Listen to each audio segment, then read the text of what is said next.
Around mid-May of 2167, the human world had already gone completely down the drain. Wreckage and ruins dominate the landscape as our MC struggles to breathe in the middle of the chaos. 7 years ago, all heck broke loose when several demon kings suddenly descended upon the earth. Leading the demon clan, these creatures crushed humanity with absurd strength. With pure contempt in its voice, the giant monster calls the human species trash. Red bolts of energy begin to crackle in the beast's hand, preparing the final blow. Demanding the warrior become his meal, the demon wants to forcibly absorb his power. In a swift defensive move, the frantic battle continues among the rubble. However, our hero's mind wanders, remembering the little sister he couldn't save. Painful memories of his comrades and master also invade his thoughts. Full of hatred, he screams in the enemy's face, accusing the monsters of taking everything from him. Determined not to go down alone, his body begins to glow with a self-sacrificial energy. Activating the ultimate SS ability, Terminus Arc, an explosion of light engulfs everything. Surprised by the desperate move, the demon can barely react to the blinding flash. Finally, our warrior's body starts to dissolve into particles of white light. Images of little sister shatter like glass in the MC's mind as he fades. Soon, his master's face also breaks apart, vanishing into the darkness of the void. Parents and friends appear in the fragments, leaving a bitter taste that he was too weak. As he slowly disintegrates, his only wish was to have been stronger to change everything. If he could go back in time, he swears he would stop the first Demon King from ever appearing. Maybe then he wouldn't have lost everything so early in that cursed war. Suddenly, the scene changes, and he startles awake in an unfamiliar bed. Patting down his own body, confusion hits hard when he realizes he's not gone. Looking around, the room seems strangely familiar and peaceful. Through the window, the university hospital's facade shines under the sun on a normal day. Staring at the glass, the shock of seeing so many people alive leaves him stunned. Sitting on the bed, it takes a moment for it to really sink in what just happened. In disbelief, he realizes he's gone back 10 years in time, straight to his college days. Just then, a digital sound beeps in the air, catching our MC's attention. A system message floats up, announcing that the fusion with the power of gluttony is complete and his return is confirmed. Checking his phone, the date shows May 16th, 2157, confirming the time travel. Staring at the digital calendar, the certainty of having returned exactly 10 years solidifies. Doing some quick math, he notes there are 3 years until the arrival of the first Demon King. In the future, in 2160, the creature known as Wrath will descend to start the apocalypse. It was this cursed monster that opened the gates of the underworld, bringing the other kings in its wake. Memories of the total annihilation show how the world turned to ash because of it. But now, staring at his own hands, a golden opportunity is right in front of him. If he can defeat Wrath as soon as he appears, the gates of the underworld won't even open. Again, the gluttony power fusion complete. Notification flashes on the holographic screen. Curious about the floating interface, he notes that it appeared as soon as he opened his eyes. Analyzing the status screen, the name Sichen appears with various numerical data. Attributes like strength and speed are listed, looking like video game stats. Having never seen anything like it before, he wonders about the origin of this system. Back in the day, the Awakened used classic powers like mages and elemental warriors, and they were quite rare. Unfortunately, in his past life, he was a failure who didn't awaken during college and got bullied by everyone. He figures he woke up in the infirmary from getting beaten up by the bullies. Suddenly, the screen glitches and changes, revealing shocking new information. The Volt Assassin class appears, glowing with an SSS rating in front of him. Sparks start coming off his body, making him recognize the power from his previous life. Feeling the energy flow through his veins, the possibility of having awakened earlier excites him. Without wasting time, he decides to test his current strength by changing classes in the system. Just then, the door opens with a dull thud, interrupting his test. A young man with glasses enters the room, looking concerned. The guy quickly asks if his friend is feeling okay after passing out. Hiding the system screen, our MC replies that everything's cool now. Shocked, his friend notices that the injuries are gone and the recovery was way too fast. Looking at his classmate, our hero recognizes Malong, his old roommate. In the past life, this friend did awaken but was taken out on the 3rd day of the demon invasion. Seeing his partner alive and well, the reality of his return hits him with a wave of emotion. Excited, Malong announces that the ranking evaluation is tomorrow and pulls the MC to get ready. Dragging our hero out the door, his friend insists that he participate even if he hasn't awakened yet. Outside, the sunset illuminates the university campus in a climate of absolute peace. Students walk around calmly and chat, unaware of the grim future ahead. Admiring the living crowd, our MC comments on how long it's been since he's seen so many people. Finding the comment a bit creepy, Malong suggests they take a walk around the field. Memories of the old destruction return to haunt Sai Chen's thoughts. Knowing that the desperate future will return if he stands still, the tension mounts. He immediately forms a plan and decides to level up as fast as possible. In this era, the only way to gain levels is by taking out monsters in demon lairs. However, these areas are monopolized by large guilds and sealed off with barrier tape. Checking his stats again, the question of his current strength level compared to others arises. Usually most students are stuck at E rank, which is the lowest. Only a few geniuses with support manage to reach D rank during college. Watching his chatty friend, our MC is certain he's already on a higher level. Out of nowhere, a ball comes flying violently and smacks poor Malong right in the face, interrupting his train of thought. With the solid impact of the ball, poor Malong goes straight to the ground, groaning in pain. From the top of the stairs, the gang responsible for the attack appears, laughing at the situation. Full of swagger, the big guy mockingly compliments the duo's quick recovery. Wiping his face, his friend laments their terrible luck for running into these guys. Taking their sweet time, the bullies come down the steps, surrounding their victims on the court. With a brazen smirk, the leader says he already knew they could take a hit. Soon, the ridiculous demand comes, requiring cases of drinks as payment for their little game. Trembling with fear, Malong apologizes and rushes to buy everything right away. However, our MC grabs his friend's arm and tells him he didn't do anything wrong. Suddenly, a liquid is poured on them for maximum humiliation. Without a shred of pity, the guys dump the bottle over their heads, making a huge mess on their uniforms. Desperate, the Four Eyes begs them to stop this nonsense. Smiling with pure malice, the bully asks why he should stop the fun. According to his twisted logic, he's just helping the newbie awaken the hard way. Surrounded by the goons, their malicious laughter echoes across the courtyard. Finding it boring that Si-chen didn't react, the gang decides to leave. Bored. Worried, Malong puts a hand on his partner's shoulder, asking if he's okay. But inside, anger boils as he questions why they can never be left in peace. It becomes clear then that pure evil doesn't just exist in demon lairs. Unfortunately, it also sprouts strong and cruel in the hearts of humans themselves. Taunting them again, the big guy insists on the story about the cases of drinks. Once again, his friend tries to give in and promises to get what they want. Firm as a rock, our boy repeats that the fault lies entirely with the aggressors. Not understanding such audacity, the bully stops and faces the challenge head-on. Terrified, Malong stammers, unable to believe his partner is talking back. This thug's name is Gong Ting, and he lives for abusing the weaker kids at school. All this bravado only exists because his brother is the student council president. Soon, a crowd gathers around, waiting to see another live beatdown. On paper, one is E rank and the other hasn't even awakened yet. Activating the green energy in his hand, Gong Ting readies his fist to attack. With his hand glowing with energy, the bully demands that the trash repeat what he said. Cool and calculated, our MC warns them not to bother him anymore from now on. Blinded by rage, the aggressor throws a heavy punch aimed at destroying his face. In a sharp, quick move, our boy blocks the attack with just one hand. Gritting his teeth, Gong Ting feels the impact of the unexpected defense. The crowd is dumbfounded, not understanding how that devastating punch was stopped. Some students start to doubt if Si-chen really hasn't awakened. Humiliated, the big guy curses furiously, asking how a nobody dares to fight back. Seizing the perfect moment, the system initiates the class change on the spot. Golden lightning envelops his body, activating Volt Assassin mode.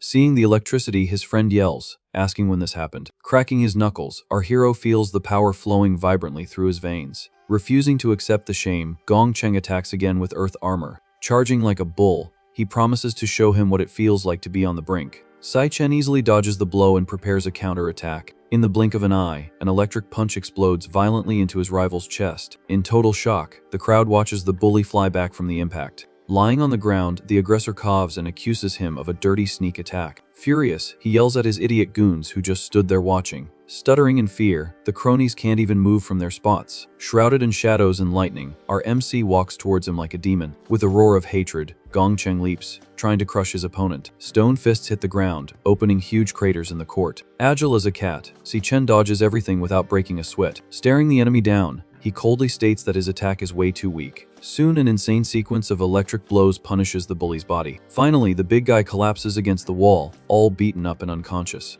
Adjusting his glasses, Malong tries to process his friend's absurd strength. Looking at his own hand, our boy assesses the damage he just caused. He quickly draws some important conclusions about his new power level. First, he confirms he can switch to the assassin class at any time. Second, he notes that even at level 1, he's already stronger than any E rank awakened. However, an important detail still bothers him in this analysis. Checking the panel, he sees he didn't gain any experience from the fight, so he grabs the defeated bully by the neck, seeking a response from the system. Startled, his friend shouts, asking what he's planning to do now. Holding on tight, Si-chen tries to force some kind of XP gain reaction. Mentally, he wonders if the process works the same as in his past life. Suddenly, firm footsteps and a female voice cut through the tense atmosphere. Appearing majestically, the vice president announces that the punishment has been sufficient. Smiling, she assures them that Gong Cheng won't dare touch them again. Dropping the trash on the ground, our MC accepts her advice and backs off. Inwardly, he notes how quickly the student council showed up to defend one of their own. But he knows that if he doesn't instill real fear, the attacks will continue in the future. Casting one last terrifying glance, he ensures that no one will mess with him again. Rumors are already flying around campus, calling the duo useless and poor. With an ironic smile, the vice president observes our MC from a distance. Excited, Malong shouts to everyone that his friend is a super strong assassin now. Recalling the feat, he tells how the bully Gong Cheng was humiliated on the ground. In their room, a lazy guy is lying on the bed, waiting for them to return. Mockingly, the punk questions the logic of an awakened needing to practice running. Identified as Xiangzhu, an E-rank mage, he rules the roost. Unfortunately, the school's system put the 4 worst students in the same dorm room, creating a lame hierarchy. Xiang declares himself number 1 in the room. Showing off his painted nails, he scoffs, finding it impossible for a loser to have awakened a combat class. Ignoring the provocation, Malong reminds him that tomorrow's evaluation will prove everything. In the special training room, a magical flame burns intensely. Emerging from the fire, the student council president, Gong Ting, appears imposing. Finishing the day's training, he walks seriously with his elite team. Soon, he notices his younger brother waiting at the door with a long face. Whining, Gong Cheng demands revenge against the one who stained the family name. With just a curt nod, the older brother confirms he got the message. Cold and calculating, he promises to handle the problem personally. During dinner in a fancy hall, the conversation about the incident continues. In disbelief, one of the council members questions if the newbie is really that strong. The vice president reminds them that less than 10 students in the entire school have reached D rank. Arrogantly, she states that mediocre people can evolve quickly. Meanwhile, under a torrential downpour, our MC runs nonstop. Carrying insane weights, he maintains a pace that no one can keep up with. Aware that the body's physical limit dictates the class's power, he focuses on the basics. Even drenched and exhausted, he knows this is still far from enough. Memories of the future show the demon Wrath massacring humanity in an instant. Painfully, he recalls how his only remaining family was taken out by this monster. It was Wrath's opening of the underworld gates that sealed the world's fate. Therefore, the main objective of this new life is crystal clear. The mission is simple and direct: take out Wrath before he destroys everything. There are 3 years until the Demon King's descent, and time is running out. Suddenly his phone rings, vibrating in his wet pants pocket. On the screen the name, Little Sis, glows, making his heart ache. Answering quickly, he hears her voice complaining about the missed calls. Laughing, she tells him she was at a competition and her phone had died. Promising to pay off debts with the prize money, the girl chatters nonstop.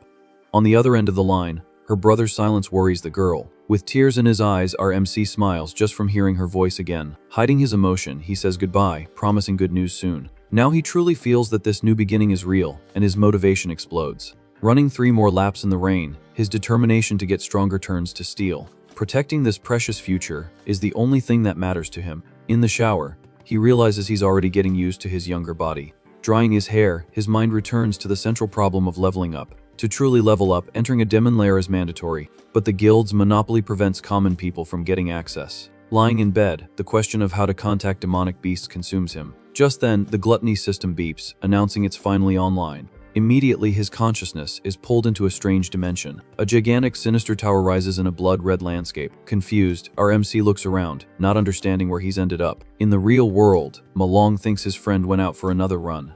Staring at the colossal structure, the question about the tower's nature persists. Suddenly, skeletal beasts emerge growling, ready to attack. Realizing he's inside a lair, he activates the class change on the spot. Even without understanding how he got there, the priority is to survive the fight.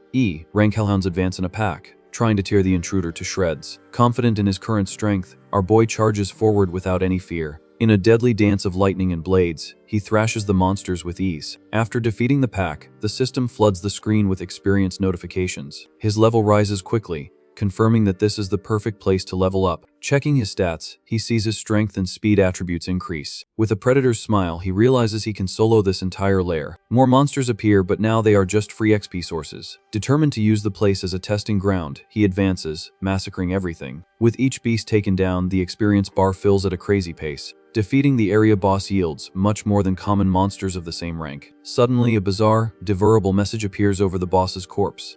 Intrigued by the new term, he approaches to investigate its meaning. Reaching out his hand, a strange light begins to emanate from the creature's body. At that moment, he understands the true purpose of the gluttony power. A vortex of dark energy sucks the monster's essence into him. When the light dissipates, a card floats gently in the palm of his hand. In disbelief, he sees that the Hellhound King has been transformed into a skill card. Excited, Si-Chen realizes he can turn defeated beasts into new classes.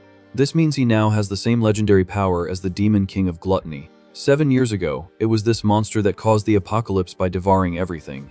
Memories of the final battle against Gluttony flash through his mind. With a triumphant smile, he understands that he's stolen this ultimate ability for himself. Normally, each person is born with only one class defined by fate, but now he breaks that rule, possessing 2 classes at the same time. If he continues to devour other demonic beasts, the potential is infinite. Theoretically, he can accumulate a countless number of different powers. However, the question of why he received this divine gift still haunts him. Looking back, the colossal demon tower emits an absurd pressure. The air suddenly becomes heavy, making him break out in a cold sweat from the evil energy.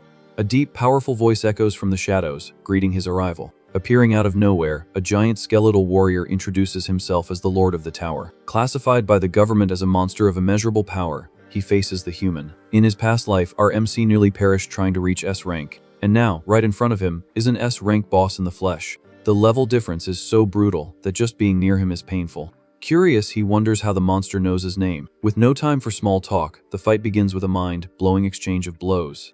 Dodging the purple blades by a hair's breadth, he realizes the enemy is just toying with him. With each attack, the Lord deliberately avoids vital points, merely knocking the boy down. Mocking his useless resistance, the monster asks if he still wants to fight. Wiping the blood from his mouth, Si-Chen declares that he will never surrender. The tower boss offers a unique chance of submission, but our hero refuses. Determined not to live in that nightmare again, he vows to fight until the end. Activating his electric sword, he charges forward in a last desperate attempt. Blood splatters as the suicidal blow hits the monster's impenetrable defense. Laughing at his audacity, the Lord confesses he hasn't finished him off yet for one reason. According to the creature, our MC is the only one capable of reaching that sacred place. Ignoring the nonsense, Si-Chen chooses to continue attacking with everything he has. With his eyes glowing with determination, he swears to take the scumbag down. Transforming his own body into a bolt of lightning, he advances at supersonic speed. The Lord just sighs, finding the attempt ridiculous, and raises his sword. However, mid-swing, our boy abruptly changes his trajectory. Thanks to the previous exchange of blows, he has already deciphered the boss's attack pattern. Every time the monster swings its sword, there is a 0.4-second delay.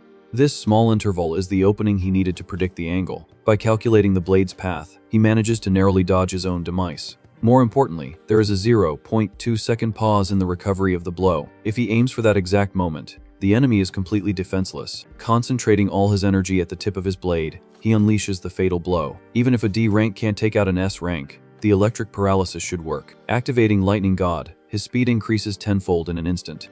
These few seconds bought are enough to attempt an escape or a miracle.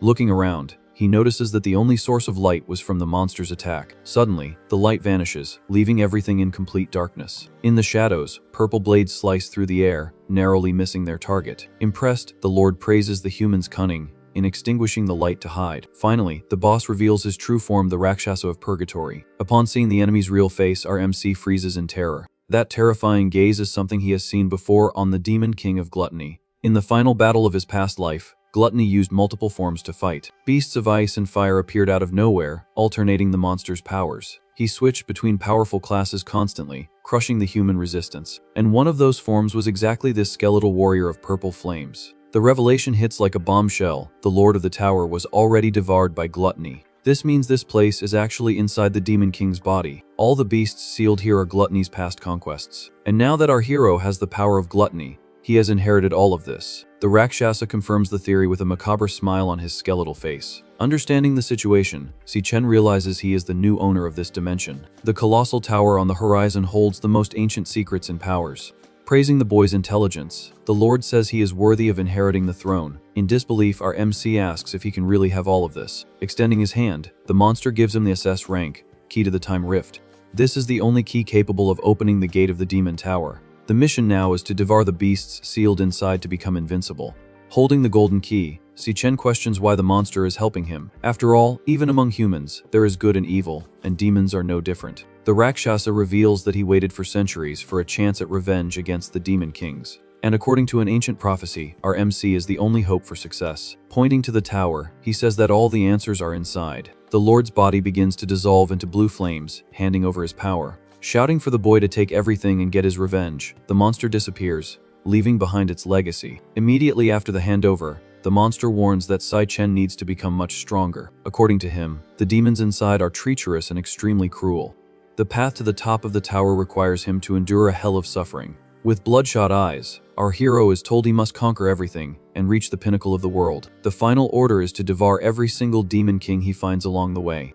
Only someone with his determination is worthy of carrying this heavy burden. The Rakshasa's body finally vanishes, leaving only the echo of his words in the air. Suddenly, the system announces that the MC's level has jumped to 10 in one go. Feeling the new power flow, he promises to carry on the monster's legacy of revenge. Just then, the Devar Complete message glows, revealing the Rakshasa of Purgatory card. Rays of sunlight flood the dorm room, waking our hero up abruptly. Startled, he bolts up in bed, drenched in a cold sweat, unsure if it was all a dream. Malong is already up, shouting at him to hurry up and not be late. Checking his own body, Si Chen notices that all his wounds have completely vanished. However, upon opening the system, the Rakshasa card is there, proving it was all real. In just one night, he reached level 10 and wonders what rank that would be. The punk Xiangzhu gets his attention with a mocking smile. Full of sarcasm, the loafer comments on the rumors that the newbie got super strong.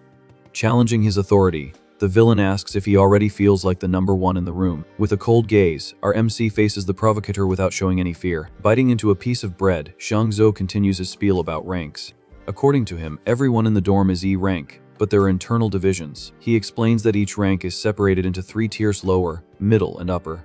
The power difference between each tier is gigantic, which makes climbing the ladder very difficult. Laughing at his own joke, he tells Sai Chen to get a D rank to scare everyone. Our hero just smirks, finding the suggestion quite interesting. At the national evaluation ceremony, the crowd of students gathers anxiously. Suddenly, rough shoves clear a path through the crowd. It's Gong Cheng's gang arriving with their usual swagger to cause trouble. Startled, Xiangzhu notices that the bullies are looking straight at them. With a straight posture, Si Chen doesn't even flinch as the aggressors approach. Malong freezes in terror, anticipating another unprovoked beating. But to everyone's surprise, the goons shout, "Big bro Si Chen," in unison. Shocked, Xiangzhu doesn't understand why they're being so respectful to the trash. A guy in a floral suit appears, laughing, and introduces himself as Chiang Dai from the council. He asks if the MC knows that Gong Cheng is the brother of the powerful president. The crowd around them whispers in fear, recognizing the student council officer. Xiangzhu gets even more confused, not understanding the connection between them. Sniffing the air near our hero, Chiang Di claims to have a keen sense of smell.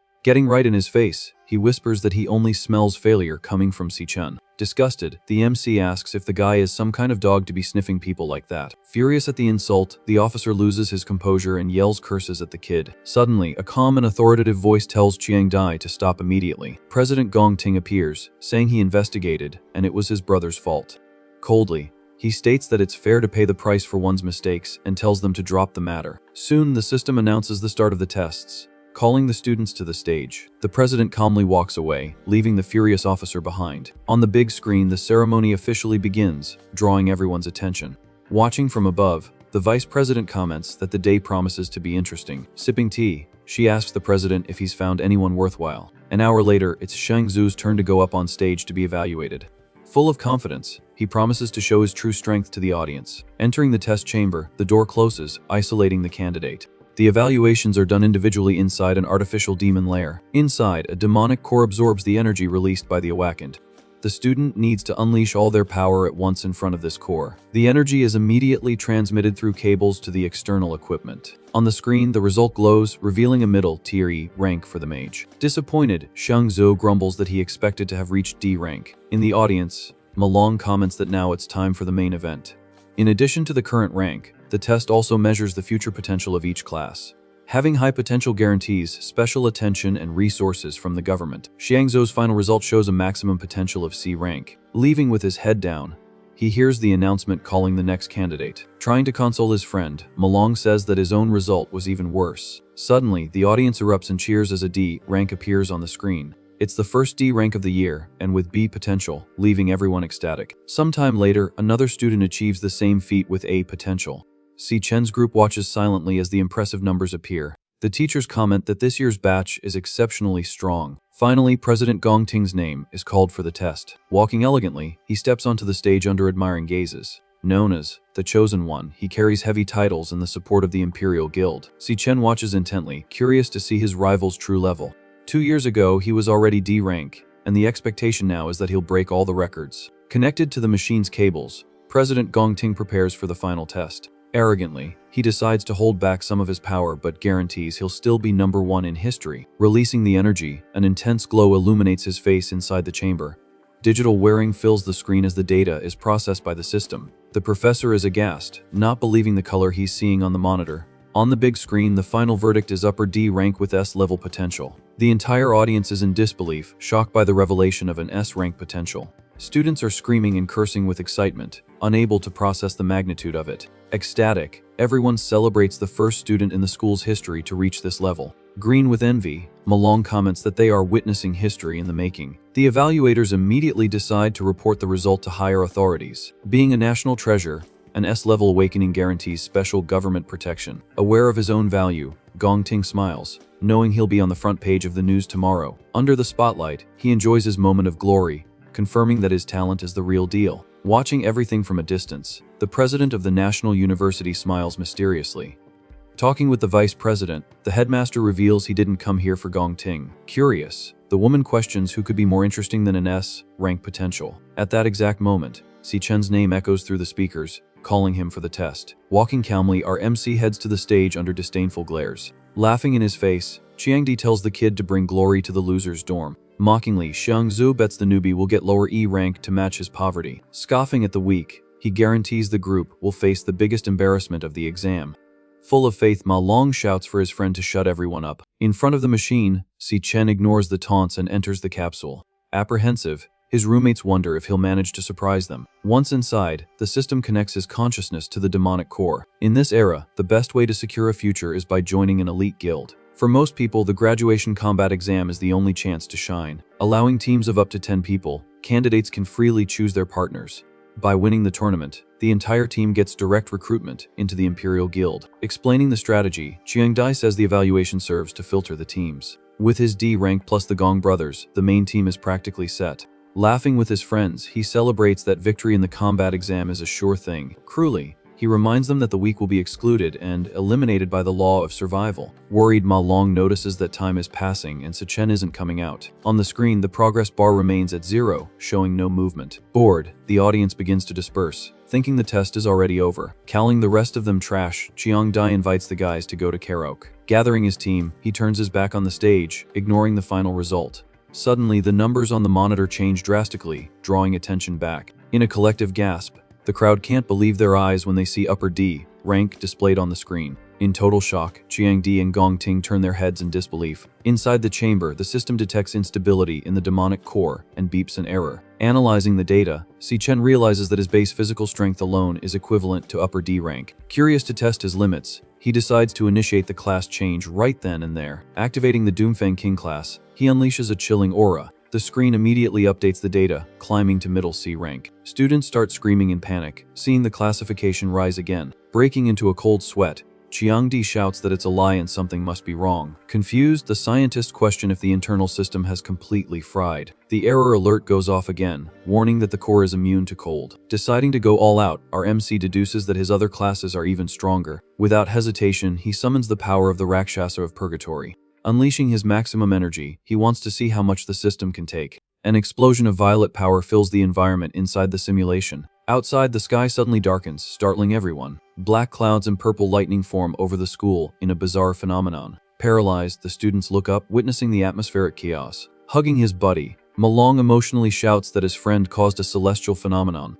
Impressed, the teachers admit that the school has produced a figure capable of shaking the world. Trying to calculate the potential, the system begins to lag and glitch violently. Screaming in panic, the evaluator sees the letter S multiply on the screen. Danger warnings flash in red, indicating an imminent critical failure. The monitor quickly fills with overlapping S's in a digital chaos. Finally, the fatal error message announces that the value exceeds the system's maximum capacity. With a face twisted in horror, Chiangdi watches the impossible happen. In a deafening boom, the testing machine explodes, spewing smoke and sparks. Running in desperation, the teachers order a check to see if the student survived the overloaded core. In the midst of the wreckage, Si Chen stands unharmed. However, the demonic core that was supposed to be eternal appears shriveled and lifeless. Not understanding a thing, the technicians wonder if overuse during the day caused the failure. Hiding a smile, our MC knows he used too much force and ended up frying the core. But as an unexpected bonus, the system announces that the Devourer, was successfully completed. Alone in the destroyed chamber, he absorbs the essence of the A-rank exquisite demonic core.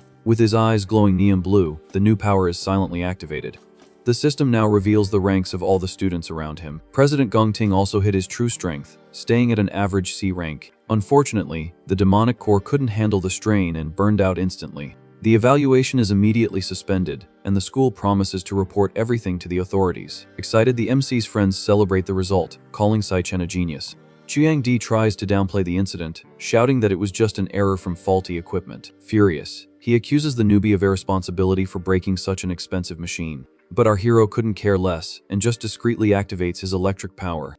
With a murderous look, he considers whether he should cripple the coward right there to shut him up for good. At the last second, President Gong Ting intervenes, telling the officer to back off. With a cordial smile, he surprises everyone by calling Sai Chen a teammate. Extending his hand, the leader invites our MC to join his team for the combat exam. The invitation drops like a bomb, and the crowd can't believe the president wants a C rank on his team. Desperate, Chiang Di realizes that if the newbie joins, someone will have to leave the group, and obviously the weakest link is him, which sends him into a total panic. Sai Chen becomes thoughtful, trying to understand what makes the president so special, but Gong Ting himself spoke out loud, guaranteeing the spot. Chiang Di bites his lip, holding back the urge to explode with rage. In a sharp move, our MC smacks the outstretched hand away and flatly refuses the offer. The council officer's eyes widen, unable to believe the kid's audacity. Trembling with anger, he shouts, asking if Si Chen knows who he's talking to. Cold and direct, the MC tells Chiang Di to shut up and stop bothering him. Turning his back, he walks away, leaving everyone dumbfounded by the rejection.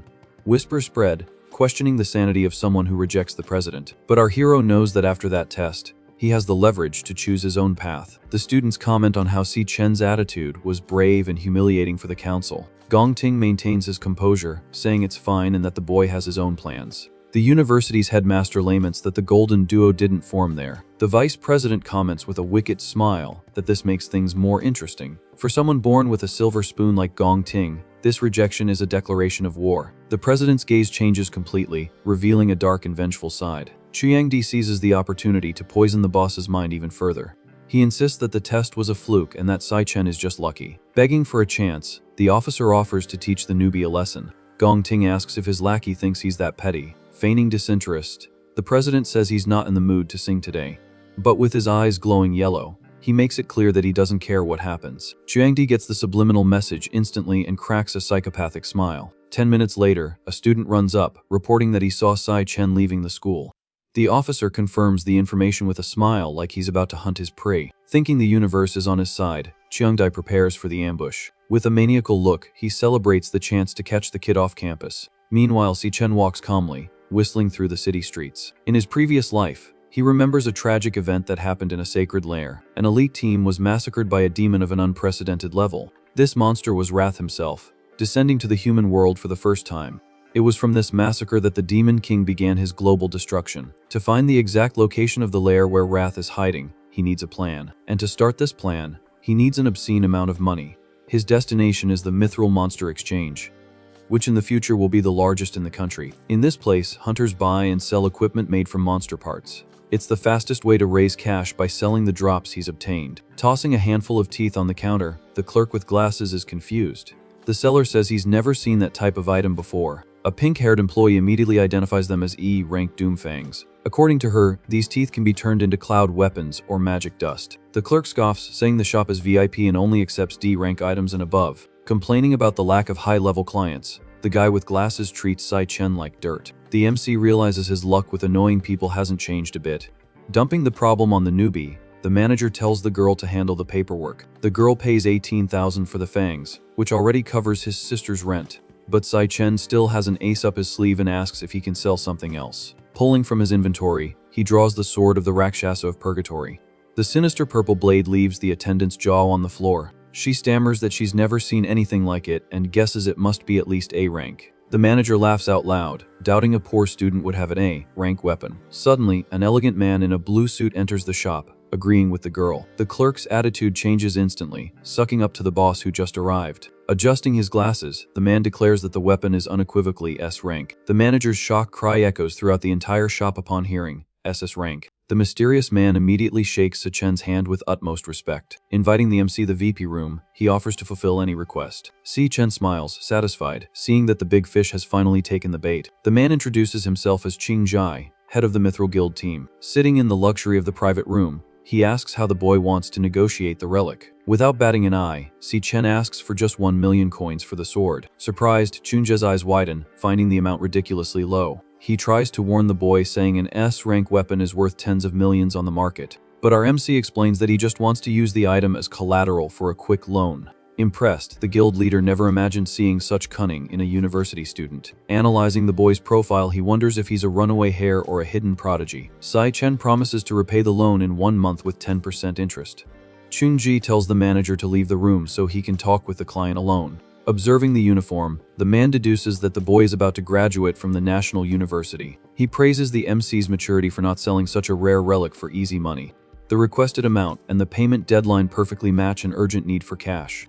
The guild leader decides to venture a guess about the reason for the loan. He bets that Si-chen is confident he will win the graduation combat exam. Instead of waiting for the prize, the boy is pawning something precious now. This means he needs this money for something critical and immediate. Smiling, Chunjai offers 1.5 million in cash on the spot, and as a bonus, he waives the interest for the first month, calling it a friendly gesture. He only asks that in future dealings, the Mithril Guild has absolute priority. Si-chen realizes the man is smart and figured everything out with little information. Shaking the leader's hand, he seals the deal, knowing he'll need strong allies to destroy Wrath. In the future, the Mithril Guild will be the largest trading house in the world, and this partnership is valuable. The mana contract is magically signed, ensuring the security of the deal. The money instantly appears in his account, leaving our MC relieved. Before leaving, Qingji offers to lend him equipment, since the sword was pawned. He admits he doesn't have any S-rank items in stock but has several A and B rank ones. Si-chen politely declines, saying he doesn't need anything. With a snap of his fingers, he summons another identical sword, leaving the man speechless. The manager and the attendant nearly faint upon seeing a second S-rank weapon appear out of nowhere. Recovering from the shock, Chun-ji congratulates the employee on her promotion, thanks to the VIP client. On his way out, the MC makes one last request before leaving. He says he'd like to buy something specific from the shop. Soon after, he appears at the bus station, anxiously waiting for someone to arrive. In his past life, lack of money was always the family's biggest problem. He remembers how he had to work odd jobs to keep a roof over their heads. His bank account was always in the red, and he ate poorly to save every penny. His little sister Xiao Yun had been accepted into the Central Academy of Arts, but she tore up the acceptance letter, afraid of being a financial burden to the family. She gave up her dream of being an artist, just to stay by her failure of a brother's side. Looking at the clock, Si-chen worries about her bus being late. Suddenly, a familiar voice shouts "Bro" from the crowd. Complaining that she's called him several times, the girl appears, running, with her pigtails bouncing. She jokes that her brother got lost again. The MC's heart races upon seeing her face after 7 long years. She asks for help with her suitcase, but he remains frozen, staring at his sister. Finding his reaction strange, the girl asks why he's making such a dumb face. In an uncontrollable impulse, he hugs his sister with all the strength in the world.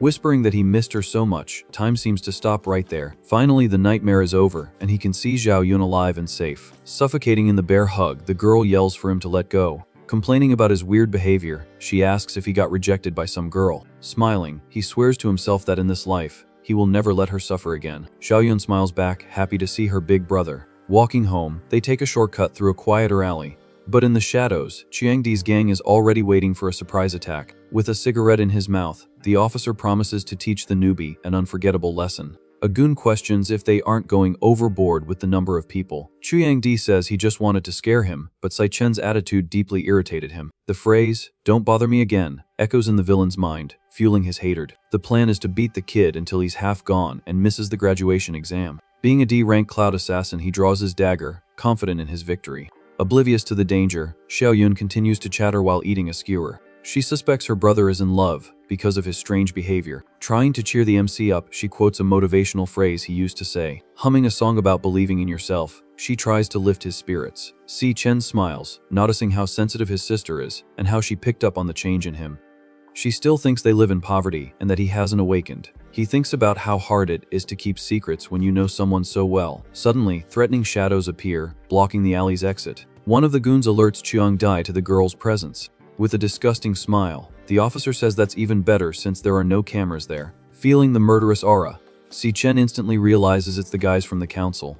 He didn't expect them to stoop so low as to attack outside of school. He quickly pulls a pair of headphones from his pocket. Gently, he places the headphones on his little sister's ears. Saying he wants to share a new song, he tries to distract her from the imminent danger. The gentle melody in the headphones reflects the listener's state of mind. Then our MC asks to listen too, wanting to understand his little sister better. With a dark look, he notices the gang slowly approaching. Chiangdi appears, leading his goons with a smile that screams he's about to cause chaos. Meanwhile, Xiaoyun closes her eyes, diving into the music and forgetting the world outside. The scenery around her disappears, replaced by gray, melancholic ruins. In his past life, our hero lost his last family member in the year 2160. Until his rebirth in 2167, he carried this pain alone, and now their reunion is a miracle. And a bunch of trash dares to try and ruin this precious moment. Without mercy, Si Chen explodes in rage and launches a devastating attack. Oblivious to the violence, the girl continues to listen to the lyrics about ruins and loneliness. With his electric fists, our MC crushes the first attacker without giving him a chance. One of the goons screams in pain as he's thrown against the alley wall. In a deadly dance, he takes down multiple enemies, protecting his sister, who doesn't notice a thing. The song talks about stars cutting through the sky as bodies fly through the air. A heavy punch lands squarely in a brute's stomach, making him double over in pain. Reaching out with all his strength, our hero grabs another opponent. With a brutal move, he slams the enemy into the ground, kicking up dust. The thug's cry of agony is muffled by the music in the girl's ears. The punk's arm snaps loudly as it takes a direct and merciless blow. Chiangdi watches everything in shock, realizing he underestimated his target. He wonders how a D rank can be so strong and fast. Without wasting time, the officer draws his dagger and launches a cowardly attack. Cursing mentally, he reminds himself he's one of the best assassins in the school. Furious, he yells that the kid won't be able to fight back forever. But Si Chen easily dodges and lands an uppercut that makes the villain spit blood. With an icy glare, the MC repeats his warning not to be bothered again. He questions if the scum doesn't understand plain English, or if he needs to spell it out for them. Beaten on the ground, one of the goons cries, saying he broke his ribs. Telling the trash to shut up, the hero threatens to end anyone who makes more noise. The injured thug sees in Si Chen's eyes that the threat is real.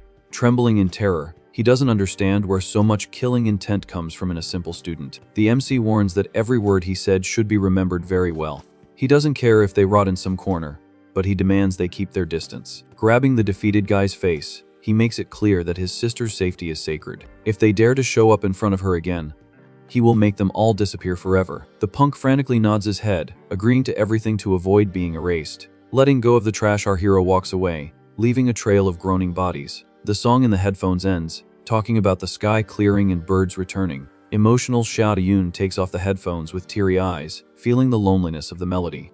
She comments on how the music made her want to cry, reminding her of the distance between them. Her brother jokes that she's overreacting since he's always been around. Walking home together, peace returns as if nothing had happened. Arriving in their room, Si Chen hands a gift box to the girl. Opening the package, she discovers a very expensive digital pen that costs over 10,000. In his past life, he couldn't protect her dreams due to a lack of money. This time, he swears he will defend everything that is important to her. Meanwhile, Qiangdi is taken away in an ambulance, all broken and humiliated. Xiaoyun tests the gift, drawing holographic fish in the air, enchanted. Overjoyed, she compliments the noodles with fried egg that her brother prepared. Worried about the expenses, she reminds him they still need to pay rent. Calmly, Si Chen informs her that he's already paid for the whole year in advance. Making up an excuse, he says he made a business partnership and earned some money. His sister is suspicious of the lie and says he's terrible at deceiving others. Even so, she smiles, relieved to see that things are getting better. Si Chen watches her smile and realizes it's been a long time since he's seen that happiness. He asks her not to overwork herself and to focus only on her studies. With a determined look, he accepts the role of the family's protector. At the hospital, the news about Chiangdi is grim, with over 60% of his bones broken. Even with the best healers, recovery will take more than a month.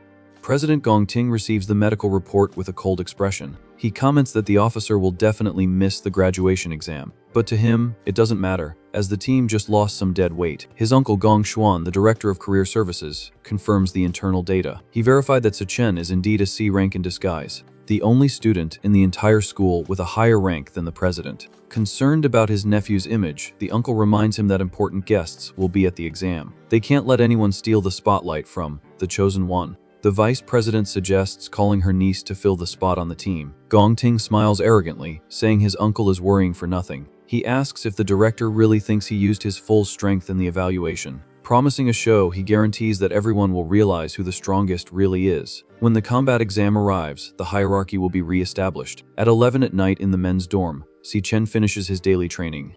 With the money problem solved and his sister safe, he focuses on his official plan after graduation. Focusing on the grand prize, our MC sets the goal to win the 1 million from the championship. After all, he needs to honor the contract signed with the guild leader and pay off the debt. Lying in bed, a quick calculation shows there's less than a month until the exam.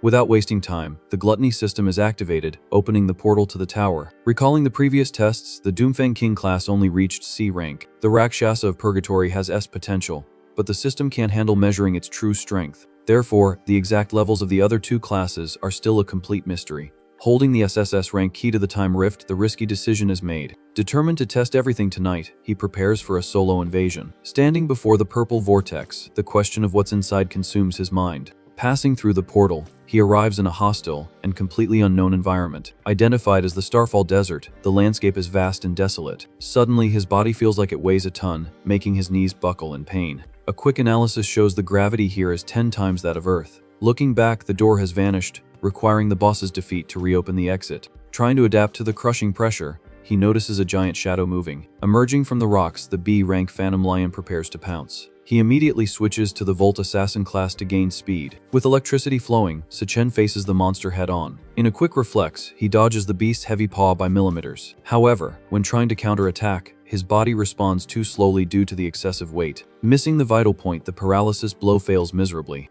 Clearly, the high gravity has destroyed the assassin class's agility advantage. Seizing the opening, the lion charges with full force, nearly finishing the intruder. Even with the electric shock, the monster barely feels the damage and remains ferocious. In disbelief at the difficulty of the first floor, the strategy needs to change now. He quickly activates the Rakshasa of Purgatory form to tank the damage. In this form, his physical strength attributes are far superior and ideal for this environment. For close quarters combat, raw endurance is what matters now.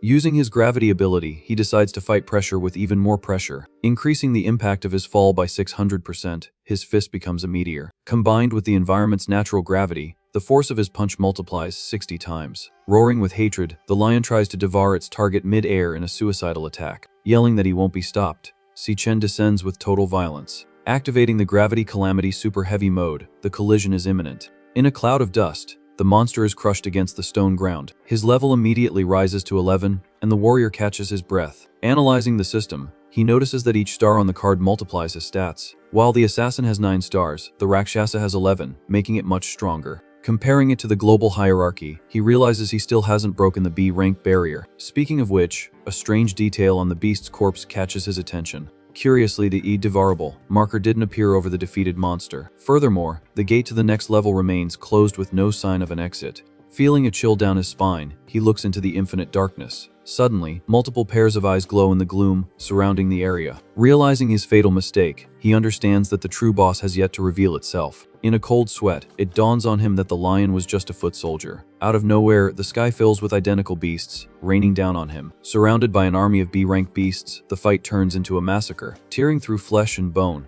He finally understands the true meaning of purgatory. Memories of the warning about eternal suffering echo in his tired mind. Enduring the absurd pain, he continues to fight against the tide of monsters. Covered in grime, the will to conquer everything keeps him standing in the battle. Suddenly, he wakes up in his dorm bed with a jolt. Panting and sweaty, he checks to see if he's whole in the real world.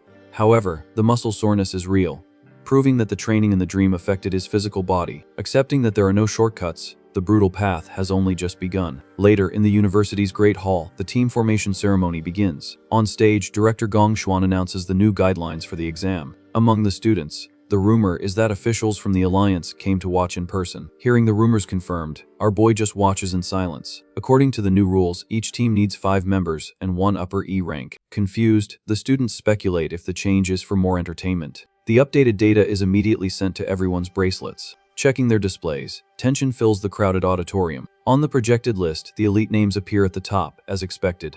But one student notices something completely wrong with the ranking table. Incredibly, Si Chen's name is listed as lower E rank at the bottom of the list. Shocked, his classmates question how he dropped so much in the ranking so suddenly. Remembering the previous test that gave him C rank, general confusion fills the room. The crowd quickly concludes that the core must have been broken that day. With his reputation destroyed, no one wants to team up with him now. Laughing at his misfortune, the punks comment that he must regret rejecting the president. From a distance, Gong Ting observes the situation with a cold, distant look. In the control room, his uncle, Director Gong Xuan, manipulates everything to teach his nephew how to use political power. Smiling perversely, the uncle promises to teach the insolent boy an unforgettable lesson. Adjusting his glasses, he ensures that the newbie won't even qualify to compete. In the auditorium, the order is given for students to finish forming their teams. A crowd immediately surrounds the president, begging for a spot on his team. Girls scream hysterically, offering anything to fight alongside the chosen one. The goons push the crowd back, announcing there's only room for one more person. Half an hour later, most of the teams have completed their registration. The hall divides into formed groups, leaving only a few stragglers. Malong cries, saying he asked everyone, but nobody wants to join them. Sadly, he counts the current members, confirming they only have the 3 from their dorm. Shang Zhou complains about the unfairness of the rule suddenly requiring 5 members. Figuring out the dirty trick, Chen deduces the rule was created just to target them. Since the final score decides their future in the guilds, no one wants to risk carrying dead weight. Additionally, the number of monsters in the lair increases with the team's size. Therefore, teaming up with the 3 worst students in the school is career suicide. Desperate, a classmate calls Xiang Zhuo to join a group that needs one more member. The guy tries to convince the mage to abandon the losers, so he doesn't miss his chance. Analyzing the situation, the MC understands that the pressure is forcing them to split up. If they continue like this, they'll lose the right to compete, and it will all be over. Surprising everyone, Xiang Zhou apologizes to his classmate and refuses the invitation. He pounds his chest, stating that the dorm mates have already promised to stick together. Annoyed, the guy calls the mage ungrateful trash and storms off. On the screen, the list of teams fills up, leaving few names without a team. Biting his nails, Malong freaks out, seeing that almost everyone has already formed a group. In the shadows, Chen pieces it together and concludes that the director changed the rules on purpose. Reflecting on the corruption, he notes how power allows rules to be changed in the blink of an eye. However, he is determined not to skip the exam no matter what. Since his enemies are playing dirty, he decides he won't hold back either. Activating the system, he thinks about using brute force to prove who's boss. But suddenly, Malong points excitedly towards the auditorium entrance. In the awakened academies, there is a special tradition for settling disputes. At any time, a student can challenge another to a one-on-one duel. Chen planned to use this to humiliate the president in front of everyone. If he defeated Gong Ting, several strong players would want to team up with him. Suddenly, a female voice calls his name, interrupting his train of thought. Walking confidently, the girl asks if he still needs a teammate. She explains that she already reached D rank in middle school, so she wouldn't be dead weight. The crowd is shocked to recognize Vice President Ling Yu offering to join the trash team. From the audience, President Gong Ting can't believe what his own cousin is doing. Nervous, the director stands up from his chair, questioning his niece's actions. According to the rules, an exchange student from the Sacred Kingdom shouldn't participate. The furious uncle points his finger, forbidding the girl from entering the school's exam. He accuses Ling Yu of never having taken official rank test since she arrived. In the middle of the argument, an imposing voice agrees with the director, silencing everyone. In an explosion of purple power, the true president of the National University appears. Questioning the exchange student's presence, the old man demands answers. Chen is intrigued, trying to decipher the old director's power level. To make matters worse, his own evaluation system can't read the duo's stats. The old man sighs, saying it would be a shame if she participated without having her strength measured. He agrees with the director, sucking up to the university's rules and traditions. According to his pompous speech, the school's mission is to fairly train the world's elite. And since the combat exam is the most important moment in a student's life, there can be no flaws. The old man throws the responsibility back on the director, questioning the system's corruption. Breaking into a cold sweat, the director gets the heavy-handed hint about him manipulating the rules. It's clear that the university president is only there to protect Chen. Swallowing hard, the director backs down, knowing that confronting his boss is suicide. With a frustrated look, he accepts his temporary defeat and undoes the rule changes. Forcing a strained smile, he admits that the new restrictions would leave many students out. Officially, the director declares that incomplete teams and those without an upper E rank can participate. Just then, the 3 roommates' bracelets glow, confirming their team's formation. Ecstatic, Malong and Shangzhou hug their friend, celebrating the victory. From a distance, the old man praises the vice president's intuition about Chen's potential. He analyzes the scenario, which now has 2 opposing poles fighting for the top. On one side, the strongest team in history, led by President Gong Ting. On the other, the team of the 3 worst-ranked students in the entire school, led by our MC. Soon, a notification sound gets the chief evaluator's attention at the control desk. Surprised, he announces that Chen's team was the first to choose their target lair. His eyes widening, He can't believe the difficulty level the team chose. The MC's friends freak out, pulling his hair and asking if he's gone completely insane. With an icy gaze, our hero just stares at the screen, confirming the suicidal choice. The combat exam is the first time students enter a real lair as a team. The score is based on 3 criteria: clear rate, lord defeat, and completion time. Depending on the lair's level, the points are multiplied, guaranteeing the final victory. Just an E-level lair grants the times 2 multiplier needed to reach the maximum score of 100, and the team with 100 points gets guaranteed direct entry into the elite Imperial Guild. In addition to the collective prize, the MVP of the winning team gets a management position in the guild and another 1 million. Recalling the past, a student mentions that the highest score in history was 90 points. That record was set by the team of the current Imperial Guild leader years ago. Suddenly, the system beeps, confirming Gong Ting's team's choice. The evaluator adjusts his glasses, shocked to see it wasn't the president who chose first. It was actually Si Chen who had already selected his lair, leaving everyone stunned. And to make matters worse, the chosen difficulty was simply D rank. The audience goes wild, shouting that no student has ever cleared a D lair to this day. Malong shakes his friend, screaming that he's lost his mind and begging him to cancel the selection. Xiang Zuo panics, thinking he's gonna meet his end if he enters a place like that. On our MC's wrist, the bracelet asks for final confirmation with the option to withdraw. In a cold sweat, Malong begs him to think it over before confirming their demise. With an unshakable look, the hero replies that he's already thought it through. The sound of submission echoes, and the screen shows Gong Ting's team confirming a D lair as well. The president flashes an arrogant smile upon seeing that the trash dared to choose the same difficulty.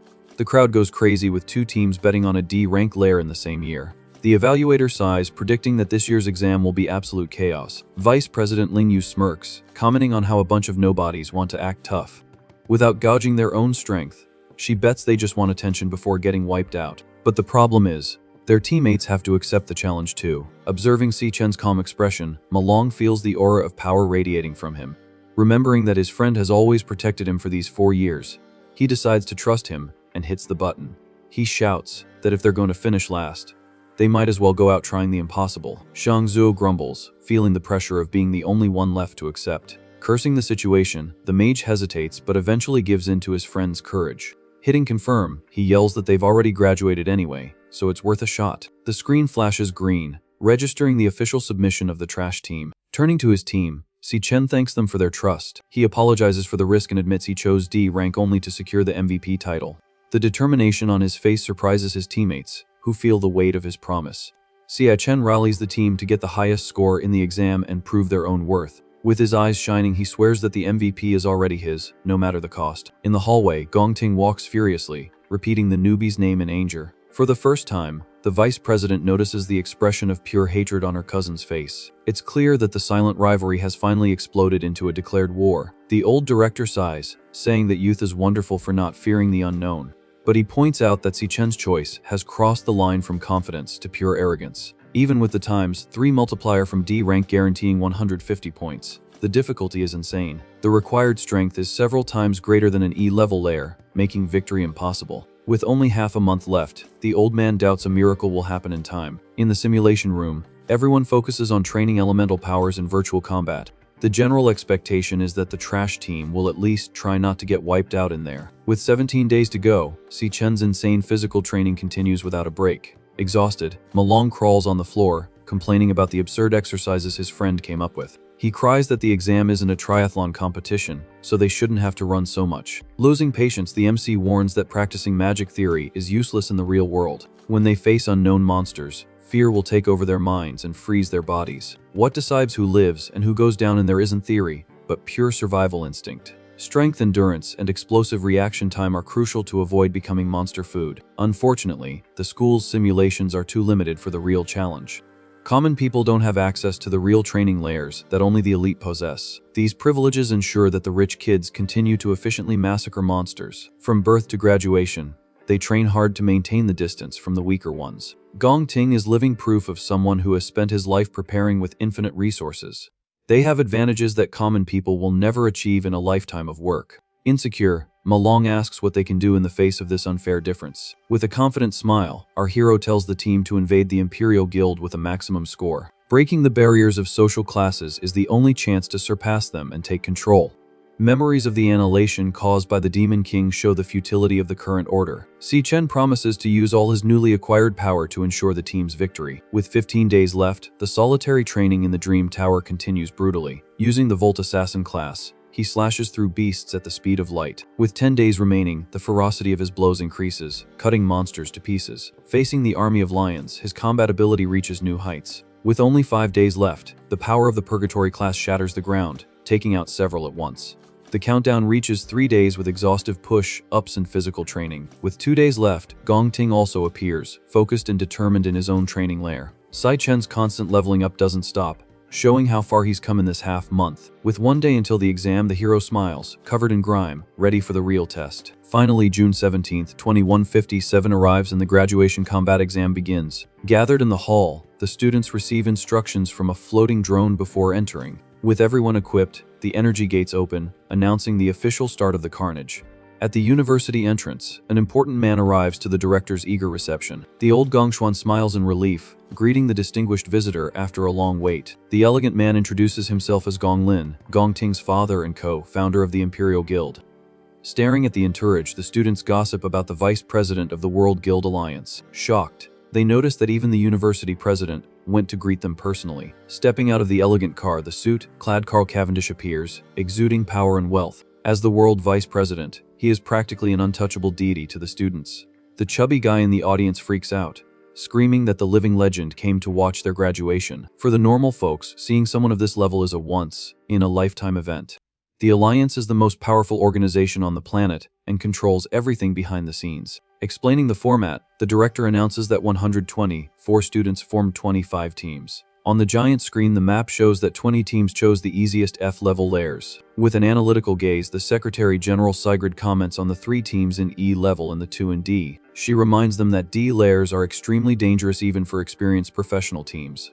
The director defends the school, saying they were warned, and that the students can barely handle F-level. On the smaller screens, a team struggles to defeat a giant F-rank salamander. Despite being just F-rank, the lair's boss is much stronger than the normal monsters. Meanwhile, in the E-rank lair, the team led by a girl with glasses is in a total panic. Inside, E-rank killer beetle spiders prove that the difficulty is brutal. Cowering in a corner, a student trembles in fear, crying that the mission is impossible. The secretary questions what safety measures have been adopted to protect the young talents. Proudly, the director explains that teleportation bracelets ensure immediate escape in case of real danger. Behind the scenes of each lair, Imperial troops wait, armed, to intervene if things go south. And just like that, a student clicks his bracelet, screaming that he's quitting the exam in front of the giant spider. The system recognizes the withdrawal and pulls the kid out of the area in a flash of red light. Back in the safe room, the boy cries with relief for having escaped that nightmare. Even with the chaos unfolding, Sigrid is curious about the 2 teams that chose the maximum difficulty.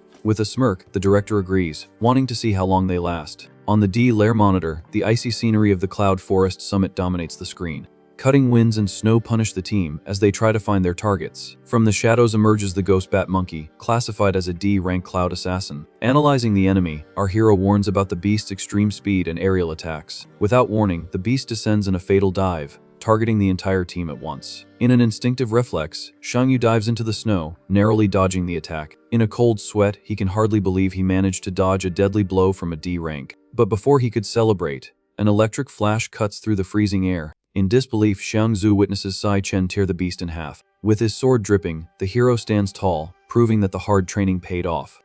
Warning the team, he says that with their current strength, it's still too dangerous to fight the monkeys. Confidently, he asks the guys to just focus on their own survival while he clears the area. Suddenly, another monkey attacks from behind, forcing the team to act. Moe Long and Shangyu activate their combined abilities, defending against the blow together. Spitting blood, the long-haired mage curses the beast, remembering he was always the bully of the dorm. And now, on the verge of graduation, he has to depend on a guy he considered trash. With gritted teeth, he sees 2 bats advance in a coordinated attack. But Si Chen is faster, intercepting the first one with a swift lightning bolt. Watching the combat, his teammates finally accept their friend's absurd level. The strength displayed is not that of a mere graduating student. It's the raw power of an experienced warrior. In a deadly dance, he slices through several monsters at once, leaving the team shocked. Malong sighs, admitting he's been left completely behind in the race for power. From above, another monkey prepares a stealthy dive right at his distracted friend's back, but a jet of fire blocks the attack, saving Malong's life at the last second. In perfect teamwork, The other members hold their own, defending each other. Dodging the swipe, Malong hears Shang Zuo yelling at him to dodge right. The mage gets real, saying they can't just be dead weight always depending on the hero. With bloodshot eyes, Shang Zuo remembers that this is their graduation exam too. Agreeing, his twin brother Shang Yu prepares his support magic at the same time. Summoning green spiritual vines, he tells the beast to taste the elemental power of nature. But the D-rank monster shatters the roots in an instant, laughing at the pathetic strength of the attack. The beast breaks free in the blink of an eye, scaring the boys with its absurd resistance. In a cold sweat, Malong warns that he's going to slow the scumbag down to give them a chance. Using Cloud Chant, a freezing blast hits the monkey head-on. With his hands glowing blue, the nerd chills the beast and tells Shang Zuo to attack with everything he's got. Taking advantage of the slowed monster, Shang Yu casts another plant restraining spell. In a perfect combo of ice and vines, the beast gets trapped, looking like a statue. Holding the roots tight, the two brothers ask Shang Zuo to finish the job. Igniting his own fist, the mage screams as he prepares a concentrated flame bomb. The explosive flame projectile hits the monster's chest dead on, causing a boom. But the smoke clears, revealing the beast furious and still alive despite the severe burn. Shang Zuo panics, firing more fireballs that barely scratch the tough fur. In an explosion of rage, the monkey breaks the vines, freeing its muscular arms. Trembling with exhaustion, Shang Yu warns that the spell will break in a few seconds. Malong also reaches his mana limit, unable to maintain the ice any longer. Knowing it's all or nothing, Shang Zuo summons a massive rage-fueled sphere of fire. With red eyes, he channels every last drop of energy into the final attack. Leaping into the air, he smashes the focused flame projectile right in the beast's face, causing a monstrous explosion. The smoke spreads and the drone beeps, confirming the official defeat of the ghost bat monkey. Exhausted and sweaty, the three celebrate the impossible feat of taking down a D rank through sheer grit and teamwork. Si Chen arrives, panting next to the team, congratulating them on their hard-won victory. Shang Zhu flashes a proud smile, joking that it was too easy. Suddenly, the drone appears, floating, and announces that all regular monsters have been defeated. In the control room, Director Gong Xuan stammers, shocked, not believing the screen. The monitor displays a warning that a D-rank monster was eliminated by E-rank students. The vice president of the Alliance smiles, intrigued by the team's performance. With his eyes fixed on the screen, he notices the serious, focused face of our hero. Carl Cavendish quietly comments that the boy reminds him of an old acquaintance from the past. Memorizing Sai Chen's name, he settles into his chair, expecting more surprises. The director coughs to get the room's attention, pointing to the other monitor. On the screen, Gong Ting's team has already reached the halfway point of the lair, massacring everything in their path. Sigrid praises the group's perfect coordination, worthy of a professional team. The vice president agrees, saying that this year's batch of students is excellent. The old director smiles mysteriously, warning that the real fun hasn't even begun. In Gong Ting's lair, the team faces the dangerous D-rank miasma mushrooms. With a support spell, Vice President Liu plays a green melody. A female mage creates a purple gravitational field, pulling all the monsters to the center. Forming a clump of mushrooms, the creatures are completely immobilized in the trap. Without wasting time, the president draws his flaming sword, his eyes glowing. A massive fire tears through the air, incinerating the entire group of monsters in a single blow. Wiping his bloodied blade, Gong Ting exudes an aura of unquestionable power. Talking with the team, the students realize the monsters are exactly the same as in their private training.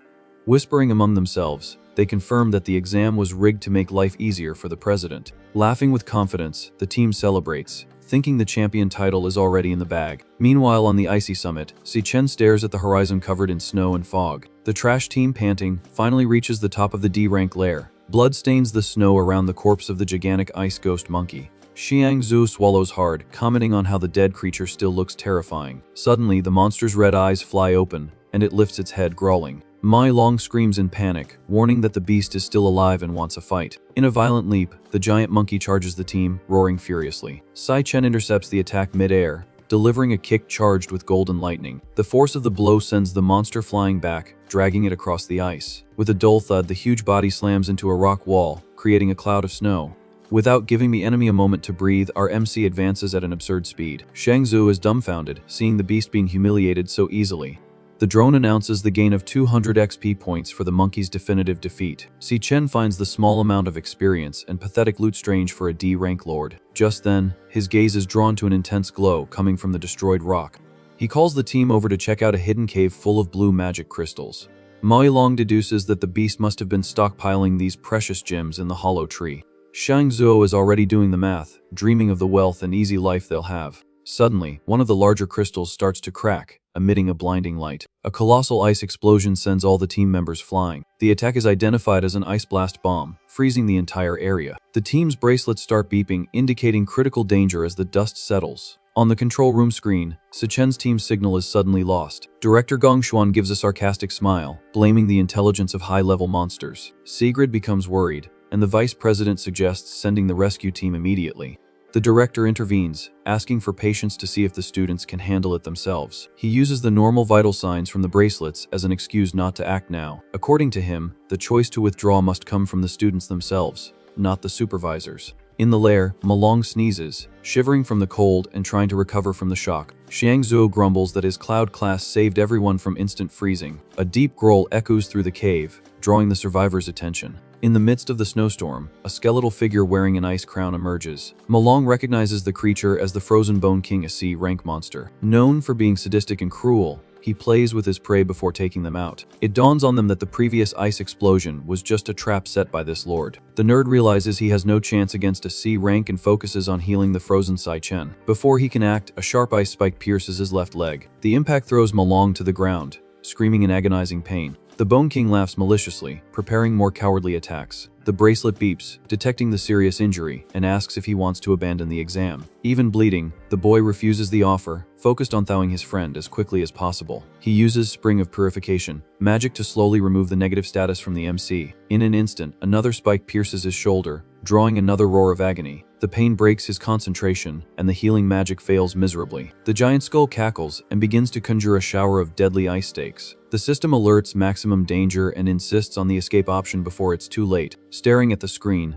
Malong remembers all the times he ran away out of fear and weakness. His history of cowardice always resulted in bullying and humiliation at school. But with the team's help, they fought hard and came a long way in this exam. The chance to change his destiny and no longer be the class punching bag is in his hands. With a look of pure hatred, he ignores the pain and swears he will not give up, no matter what. With his eyes glowing green, the nerd's purification magic breaks its own limit. An intense flash pushes the ice away from Saichen's body in an instant. The monster retreats, surprised to see its prey break free from the frozen prison. In an explosion of golden lightning, the MC charges forward like a thunderbolt. Activating Lightning God, he intercepts the shower of spikes with a colossal kick. Exhausted and injured, Malong smiles sheepishly, saying the hero ended up breaking free on his own. But our boy praises his friend's help and asks if his injuries are too severe. He focuses his gaze on the C-rank monster, remembering that this creature is absurdly strong. Protecting his wounded partner, he prepares for the real fight to begin. Suddenly, the Bone King conjures a giant ice blast bomb in the sky. Laughing hysterically, the skeleton floats in the air, loving its prey's despair. Malong screams in terror that it's impossible to dodge an attack of that size.